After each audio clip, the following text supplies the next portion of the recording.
Estamos en la mañana de hoy en los estudios virtuales de Radiográfica, FM 89.3 de Buenos Aires, de Barracas, a media cuadra de Riachuelo, pero acá virtualmente no, yo estoy en Montevideo, a media cuadra del Río de la Plata. Distintos ríos, pero mismo espíritu. Estamos transmitiendo también para la RU, FM Caster de Buenos Aires, y para la Radio Cooperativa.uy, y estamos con uno de los artistas más impresionantes que tiene hoy la cultura uruguaya. Federico Arnaud, buen día, muchas Buen gracias día. por No, recibirnos. muchas gracias a vos por invitarme. Estuvimos el sábado, bajamos al subte eh, y nos costó subir de vuelta, Mm. porque la exposición, la retrospectiva que vos estás presentando en el subte es absolutamente impresionante, absolutamente impresionante. Eche Uomo. Quisiera que nos contaras un poquito cómo surge esta posición y vamos a ir después recorriendo palmo a palmo los detalles de esta impresionante y sorprendente exposición de tus obras. Bueno, bien, es bastante más difícil de intentar como hacer un recorrido mental y verbal también, porque claro, no es lo mismo, la obra siempre tiene un misterio suficiente como para que hay cosas que no pueden expresarse con palabras, ¿no? Pero bueno, la muestra antológica es una muestra, es un proyecto que surge hace más o menos 3 años que venimos como elaborando. Surge en un principio cuando yo gané el fondo de incentivo para, es un fondo, un fondo a la trayectoria. Hay una franja que es de 10 años de trayectoria que la ganan las personas que tienen 20 años, las que tienen la franja de 20 años la ganan las que tienen 40 años. Entonces me presenté a la de 10, después de haberme presentado varias veces a la de 20 y bueno, gané la de 10. Lo cual, bueno, es un monto determinado que, bueno, tú tenés que presentar un proyecto. El proyecto que yo presenté era este proyecto. Ya lo habíamos empezado a trabajar con Rulfo, que es director del subte. La obra, mi obra había sido expuesta muchas veces. Hay varias obras que están expuestas en la exhibición antológica que ya habían sido exhibidas en el subte. El subte era como un lugar natural, porque, bueno, yo trabajo un poco como en el campo de la instalación, algunas obras son como, precisan una luz baja, el espectador tiene como que entrar en un cierto eh, estado de misterio. El subte es un lugar ideal, porque es como, no tiene, tiene todas esas características de un gran sótano, y, y bueno, se pueden generar esas atmósferas, ¿no? Y bueno, la muestra antológica recorre, bueno, Rulfo, el director del subte, es uno de los curadores de la exposición y Gustavo Tavares es otro de los curadores. Los dos son artistas y curadores también. Los dos pertenecen más o menos a mi generación. Gustavo es un poquito mayor, pero bueno, nos conocemos hace mucho tiempo y es un proyecto, digamos, generar una antológica con gente que de alguna manera tiene el mismo percurso, ¿no? La mismo, es interesante porque, bueno, conocen como no solamente las obras, sino las circunstancias en que esas obras se generaron.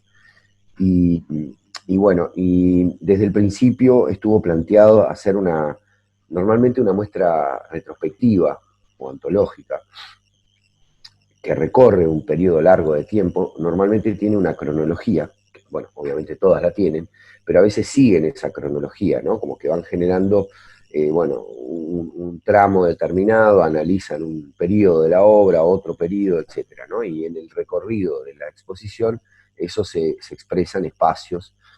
En este caso, desde el principio, fuimos viendo, bueno, con Rulfo, al principio, que la obra, mi obra, ¿no? Tiene como diferentes temas o abordajes que se expanden en el tiempo, van y vienen, ¿no? Entonces, la muestra está dividida como en tres tópicos, que vendrían a ser como tres ejes temáticos, y no hay una, o sea, y conviven obras que de repente tienen 10 15 años de diferencia entre sí, pero que están en la misma búsqueda.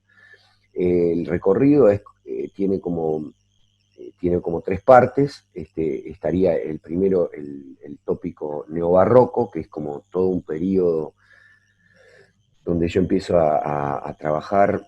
Ese es el periodo, digamos, que empieza más anterior en el tiempo, empieza en el 98 y bueno, sigue hasta el día de hoy. El neobarroco es una expresión que han trabajado algunos historiadores del arte y algunos curadores latinoamericanos para nombrar a los artistas que de alguna manera retoman la estética del barroco latinoamericano que surge en el principio de la colonia, para reinterpretar eso y trabajar sobre el proceso de identidad latinoamericana, ¿no? Entonces, yo empecé trabajando, después de un viaje a México, empecé a trabajar un poco con las imágenes religiosas, trastocándolas, poniéndolas en diferentes escenarios. Hice una especie de una obra que se llama El Juego de los Milagros, que es una pieza que es un futbolito donde la Sagrada Familia es la que funciona como los jugadores, no hay una pelota, hay un cielo en la cancha, y eso funciona como una especie de altar, una especie de lugar ritual, pero donde los personajes vinculados a la fe, pero que a su vez también son como muy populares, ¿no? Que aparecen en la fe popular, están puestos en un escenario de un juego popular, ¿no? Y los pompones que rodean la canchita, hablame de los pompones y de las manijas que manejan los jugadores. Bueno, es importante comentar que toda esa serie de artefactos muebles, como le llama Gustavo Tavares, uno de los curadores, le llama artefactos muebles porque en realidad son especies yo retomé de los muebles que existen en las iglesias, que aparecen en las iglesias, de los altares, los reclinatorios, los sillones obispales, los retablos, como que, bueno, parto de esa arquitectura, bueno, y lo transformo en un objeto un poco más, porque uso materiales desgastados, maderas, piques de alambrado, piques de alambrado le llamamos en Uruguay a los piques que funcionan con el alambre y dividen los campos, ¿no? Que es una madera dura, es una madera que a su vez tiene un trasiego del tiempo, se le nota encima eso, ¿no? Yo utilizo mucho madera gastada o reutilizo esa madera, pero ya esa madera ya tiene una historia de por sí, ¿no? Entonces después construyo un objeto que ya tiene, bueno, en sí mismo tiene todos los tiempos a la vez. Vos digo, si bien identificás la contemporaneidad ¿cómo se dice?, en la operación artística, ¿no? Pero no en los materiales. Es una obra que podría ser, no sé, podría ser del siglo XIX o podría ser del siglo XVIII, ¿no? Es decir, por la vejez de los materiales. Ahora, después hay elementos que son como contemporáneos. Por ejemplo, el cielo no es un cielo pintado, no es una copia incluso podría ser una impresión en tela que pareciera, ¿no?, un cuadro de un cielo, y no, es el cielo de Windows 98 impreso en un fontboard, ¿no? O sea, pero todo lo demás son materiales reutilizados. Entonces las manijas, digamos, del futbolito son partes de un banco, que son esos bancos que tienen incrustaciones de nácar, ¿viste? Que están tallados y tienen incrustado nácar adentro, son como un estilo mozárabe, creo que se llama, que es como, que tiene un estilo medio árabe, pero es occidental la fabricación, ¿no? eso lo compré en la feria hace mucho tiempo, los corté y los reutilicé para los mangos, que yo quería de por sí generar como una especie de, bueno, mi intención en todas esas obras es generar con el público una relación sacra, ¿no? Entonces, el objeto de por sí es un objeto sacro, ¿no? Entonces, esas manijas generan como, aunque tienen un desgaste, o sea, como que tuvieron una preciosidad, una cierta majestuosidad. Las borlas que hay alrededor, que en realidad son borlas que se usan en algunas se usan para las lámparas, las pantallas de las lámparas tienen a veces unas borlas a los costados, se vende, esas son cosas que se venden.